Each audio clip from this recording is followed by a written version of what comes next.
क्यों नहीं है? क्योंकि ये राज्य द्वारा नहीं चल रहा है, क्योंकि राज्य ही केवल कल्याणकारी हो सकता है। अब आप यहाँ पे ये सुनिए कि जब राज्य जो है वहां पर आप जब संसाधनों को देंगे तो वहां पर भी आप कुछ लोगों को दे रहे हैं, वो राज्य किस तरह से यूटिलाइज करेगा ये राज्य तय करेगा। राज्य अगर दमनकारी स्थिति में है तो वो दमनकारी स्थितियों को स्थापित करेगा और समाज के उन लोगों को हटा देगा जो कि शोषित वंचित है। जैसे भारत में आप देखिए कि यदि यहाँ पर एक मोनोपोली केवल राज्य के आधार पर आप देखें तो केवल हिंदुओं को अगर दे दी जाए तो वहां पर मुसलमान ग्रो नहीं कर पाएगा, लेकिन आप जब कैपिटलिज्म लाएंगे तो मार्केट ओपन होगा, वहां पर सब पर जा पाएगा। इसका उदाहरण आप देखिए, जब यूएसएसआर में आप राज्य को पूरे संसाधन दे देते हैं और राज्य जब कंट्रोल कर रहा होता है तो शोषण और एक्सप्लॉयटेशन है वो मैक्सिमाइज हो जाता है। लेकिन वहीं पर आप यूएस में जब देखते हैं तो डेमोक्रेटिक तरीके से जो कैपिटलिज्म आया है वहां पर लोग सबसे ज्यादा फ्लो करते हैं और वहां पर मार्केट के थ्रू वहां पर सबसे कम एक्सप्लॉयटेशन होता है और लोगों में संसाधन का यूटिलाइजेशन के थ्रू सबसे क्वालिटेटिव चीजें मिलती हैं। अब आप ये देखिए कि जो पूंजीवादी अर्थव्यवस्था ये नैतिक क्यों है? ये इसमें कोई भी आ सकता है, जो पूंजी का आधार पर आना चाहता है वो कोई भी आ सकता है, कोई भी उसको अडॉप्ट कर सकता है और किसी के लिए भी वो चीज हो सकती है और ये चीज हर एक के लिए है, अर्थात इसमें कोई पर्टिकुलर पर्सन नहीं है। लेकिन जब आप राज्य की बात करेंगे, राज्य को देंगे तो वहां पर एक सेंट्रलाइज आप कर देंगे, आप संसाधनों को केवल एक हाथों पर सौंप देंगे, वो रेगुलेट करेगा कि फिर उसका डिस्ट्रीब्यूशन कैसे होगा अगर कैसे नहीं। मैं एक मेहनत कर रहा हूँ 100 रुपए की, लेकिन जब राज्य इसको कंट्रोल करता है तो मुझसे 100 रुपए लेके केवल मुझे 20 रुपए देगा और 20 रुपए उसको भी देगा जो काम नहीं कर रहा है। उसकी आप बात क्यों नहीं कर रहे? जो राज्य के द्वारा संचालित इकोनॉमीज हैं, जब यूएसएसआर में ये चीजें हो रही थी तो वो क्यों खत्म हो गया? उसके खत्म होने का कारण यही था क्योंकि राज्य द्वारा चलित अर्थव्यवस्था कभी सक्सेसफुल नहीं हो सकती है। जब आप पूंजीवाद की बात करते हैं तो मार्केट जब इन चीजों को रेगुलेट करता है तो मार्केट में कंपटीशन होता है, हर एक कंपनी अपनी अपनी मोनोपोली के लिए लड़ रही होती है, तो वो क्या करती है? रिसोर्सेज का मैक्सिमम यूटिलाइजेशन करके अच्छी क्वालिटी में चीजों को देता है कम दामों पर, और वो दे किसको रहा है? जनता को दे रहा है, और जनता उन कम दामों पर चीजों को ग्रहण करके काम करती है। तो आप देखिए कि कम दामों पर वो चीज मिल रही है, सबको मिल रही है, इक्वली मिल रही है, कोई वहां पर एक्सप्लॉयटेशन नहीं है, कोई डाइवर्जन नहीं है, कोई भी डिफरेंस नहीं है, सबको इक्वली मिल रहा है। लेकिन जब स्टेट देता है तो आप स्टेट में नाजीज का स्टेट देखिए कि वो रिसोर्सेज को बना रहे हैं और केवल अपनी कम्युनिटी को दे रहे हैं, वो दूसरों को नहीं दे रहे हैं। ऐसे में क्या होता है? ऐसे में उन लोगों का एक्सप्लॉयटेशन होता है जो उनकी रेस के नहीं है। इन रेसेस का खत्म कब हुआ? इन रेसेस को खत्म तब किया गया जब मार्केट में कैपिटलिज्म आता है। कैपिटलिज्म आता है और सबको अपॉर्चुनिटी देता है कि आप आइए अपने मार्केट में अपनी मोनोपोली को स्थापित करिए, आप मैक्सिमम यूटिलाइजेशन के थ्रू समाज में इक्वल डिस्ट्रीब्यूशन करिए। दूसरी चीज आप ये देखिए कि ये बोलते हैं कि भाई एक ने अच्छे से बनाया है एक कंपनी को, उसके बाद में उसका कंपनी डूब जाता है क्योंकि उसका सक्सेसर उतना अच्छा नहीं आता है। इसका हमको क्या लेना देना? अगर वो सक्सेसर खुद में अच्छा करेगा तो और अच्छे से करे, इससे हमको कोई नैतिकता का लेना देना नहीं है। नैतिकता सीधी सी ये है कि कैपिटलिज्म के थ्रू हर एक को मिल रहा है, इससे हमको कोई नैतिकता का लेना देना नहीं है। नैतिकता सीधी सी ये है कि कैपिटलिज्म के थ्रू हर एक को मिल रहा है, कोई भी आ सकता है, कैसे भी करे, और वो हर एक के लिए खुला हुआ है। दूसरी चीज आप यहाँ पे देखिए कि भारत में क्लोज्ड इकोनॉमी थी, भारत ये मानता था कि वो क्लोज्ड होकर सब कुछ चीजों को कर सकता है, रेगुलेट कर सकता है। लेकिन भारत के राज्य में जब क्लोज्ड इकोनॉमी थी तो वो सबसे ज्यादा सर्वाइविंग के लिए कमजोर पड़ने लगा, तब जाके उसको भी ये एक्सेप्ट करना पड़ा कि हमको मार्केट खोलना पड़ेगा। क्यों? क्योंकि जब पूंजी कोई भी स्टेट जब ओपन होता है तो उसमें पूंजी का जो वितरण है वो समान रूप से ना होकर अलग अलग तरीके से होगा, और जब अलग अलग तरीके से होगा तो अलग अलग तरीके से वहाँ पे इन्वेस्टमेंट होगा। जब इन्वेस्टमेंट अलग अलग तरीके से होगा, बाहर से होगा, अंदर से वहाँ पर चीज़ों को जब निवेशित किया जाएगा, उनमें इन्वेस्ट किया जाएगा तो मार्केट और ज़्यादा स्प्रेड होगा। जब मार्केट स्प्रेड होगा तो कंट्री की इकोनॉमी और खुलेगी, बूस्ट होगी। जैसे इकोनॉमी बूस्ट होगी तो नए नए सेक्टर्स खोलेंगे, नए नए सेक्टर्स खोलेंगे तो अच्छे से एम्प्लॉयमेंट जनरेट होगा। जैसे अच्छे से एम्प्लॉयमेंट जनरेट होगा तो लोगों को रोजगार मिलने से उनकी जो अर्थव्यवस्था अभी आर्थिक स्थिति जो कमजोर थी उसको वो सुदृढ़ कर सकते हैं। दूसरी चीज आप यहाँ पर ये देखिए कि जब व्यक्ति को संसाधन के आधार पर वो चीजें मिलेंगी और वो उनको यूटिलाइज करके अपनी चीजों को समाज में देखेगा और उनका यूटिलाइजेशन करेगा और बेचेगा तो उसको सबसे ज्यादा काम वहाँ पर आसान होगा। इस तरह से हम देखते हैं कि भारत में उन चीजों को खत्म करने के लिए राज्य ने क्लोज्ड इकोनॉमी को ओपन किया।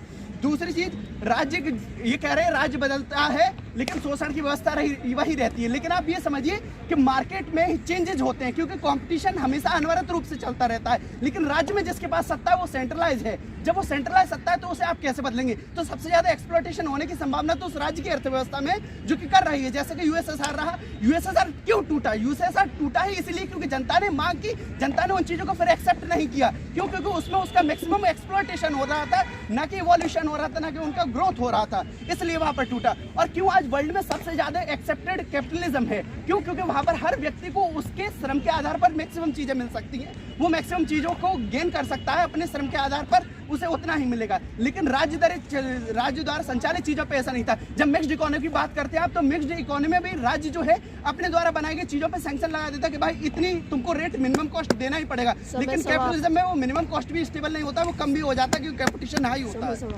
धन्यवाद। हमारा विपक्ष है, उसके वक्तव्य में बहुत सारे विरोधाभास देखने को मिलेंगे, जिस विरोधाभास को मैं सबसे पहले आपके सामने प्रकट करता हूँ।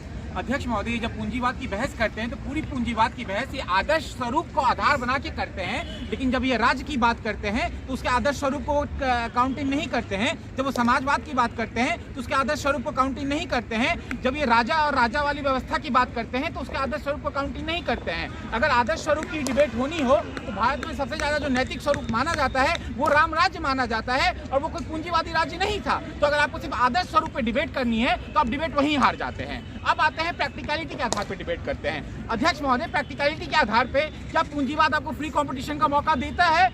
नहीं देता है। कैसे नहीं देता है, मैं वो आपको बताता हूं, क्योंकि हमारे नेता ने भी बताया। अध्यक्ष महोदय, ये पूंजीवाद में बार बार प्रतियोगिता की बात करते हैं, और प्रतियोगिता हो किन के बीच में रही है ये सवाल भी उठा के जाते हैं, जो इनके उपनेता जवाब बिल्कुल देने का कष्ट नहीं करते हैं कि प्रतियोगिता तय कैसे होती है, ये प्रतियोगिता का कॉम्पोजिशन क्या होता है, और प्रतियोगिता हो किन के बीचों में रही है, इसकी बात तय नहीं करते हैं। हम बताते हैं अध्यक्ष महोदय, पूंजीवाद का जो स्वरूप है उसमें क्या होता है। पूंजीवाद के स्वरूप में लोगों के पास जो पूंजी होता है वो संचित होता है, और जब पूंजी संचित होता है तो जब वो पूंजी का प्रयोग करते हैं तो जो लाभ आता है वो भी संचित होता है, और जब वो लाभ संचित हो रहा है तो इस तरीके से जो लोगों की पूंजी है वो बढ़ते जा रही है। और इसका सबसे अच्छा उदाहरण यह है कि भारत में आपको मुश्किल से 4-5 बड़े कैपिटलिस्ट का नाम देखने को मिलेगा, और वो 1947 से लेकर आज तक आपको उन्हीं कैपिटलिस्ट का नाम देखने को मिलता है। ये जो अडानी, अंबानी और इस तरीके के जो हमें नाम सुनने को मिलता है वो कैसे मिलते हैं? वो इस तरीके से मिलते हैं कि जिनके पास पूंजी है वो पूंजी का संचयन करते जा रहे हैं, क्योंकि अगर पूंजी का संचयन नहीं होता तो आपको इस तरीके के नाम देखने को नहीं मिलने चाहिए थे। अगर इसी तरीके से पूर्ण प्रतियोगिता हो रही होती, क्योंकि पूर्ण प्रतियोगिता का मतलब है सबका नाम होना या सबके पास मौका होना,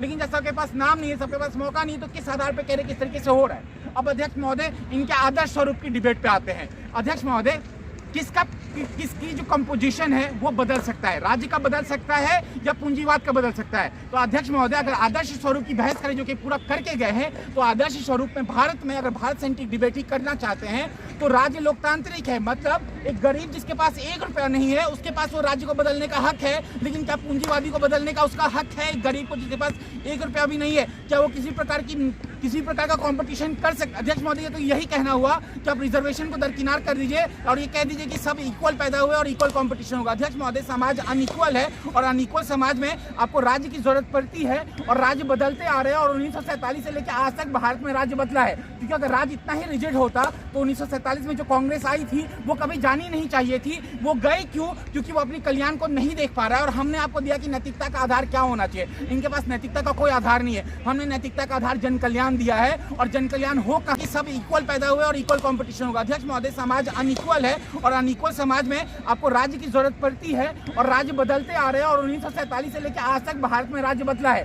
क्योंकि अगर राज्य इतना ही रिजिड होता तो 1947 में जो कांग्रेस आई थी वो कभी जानी नहीं चाहिए थी। वो गए क्यों? क्योंकि वो अपनी कल्याण को नहीं देख पा रहा है, और हमने आपको दिया कि नैतिकता का आधार क्या होना चाहिए। इनके पास नैतिकता का कोई आधार नहीं है। हमने नैतिकता का आधार जन कल्याण दिया है, और जन कल्याण हो कह रहा है, जन कल्याण राज्य कर सकता है ज्यादा तरीके से, क्योंकि राज्य सबके द्वारा चुना जा रहा है। राज्य के चुनने में ही सबका रिप्रेजेंटेशन है, लेकिन पूंजीवाद के चुनने में सबका रिप्रेजेंटेशन नहीं है, और ये बहुत बड़ा आधार बनाता है कि पूंजीवाद को नैतिक स्वरूप नहीं कह सकते।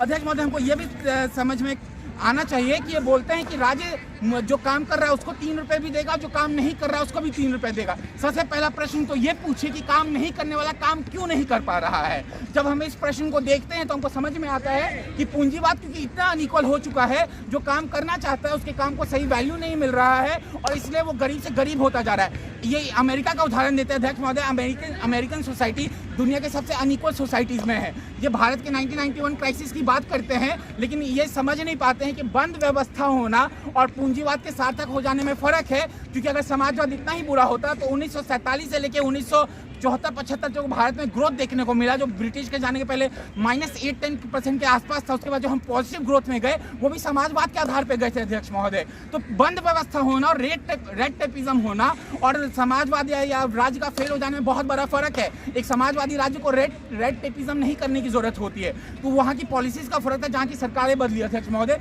तो ये दो अनइक्वल चीजों को कंपेयर कर रहे हैं कि जो राज्य है वो क्लोज इकोनॉमी रखता है। नहीं अध्यक्ष महोदय, आप ईस्ट एशियन टाइगर्स का उदाहरण आप किसी भी एक सोशलिस्ट कंट्री का उदाहरण ले सकते हैं, जैसे वेनेजुएला या किसी भी कंट्री का उदाहरण लीजिए, वो जरूरी नहीं कि क्लोज इकोनॉमी व्यवस्था पे चले अध्यक्ष महोदय। अध्यक्ष महोदय, हमको ये भी समझने की जरूरत है कि कहते हैं कि 1991 क्राइसिस का अगर ये नाम लेना चाहिए तो 1991 क्राइसिस का कैपिटलिज्म से कुछ लेना देना नहीं था। खुला बाजार ना होना और कैपिटलिज्म होने में बहुत फर्क है। ये दोनों जरूरी नहीं कि इक्वल चीज़ है। एक राज्य खुले व्यवस्था की तरह चल सकता है। अध्यक्ष महोदय, हमें ये समझने की जरूरत है, अगर ये क्राइसिस की बात कर रहे हैं तो देखिए, जब आप पूंजीवाद की बात करेंगे तो जब कोई भी क्राइसिस होता है तो बहुत वैश्विक लेवल का क्राइसिस होता है। 2008-9 का क्राइसिस अमेरिका में हाउसिंग लोन्स बिना मतलब के सबको दे दिए गए, हाउस बबल बस्ट होता है और भारत में अनएम्प्लॉयमेंट आ जाता है, भारत का व्यवस्था कमजोर हो जाता है। तो अगर सिर्फ क्राइसिस की बात करें तो क्राइसिस का मैग्नीट्यूड पूंजीवाद में बहुत बड़ा है, इसलिए हम मानते हैं कि पूंजीवाद को आप नैतिक स्वरूप नहीं कह सकते। धन्यवाद।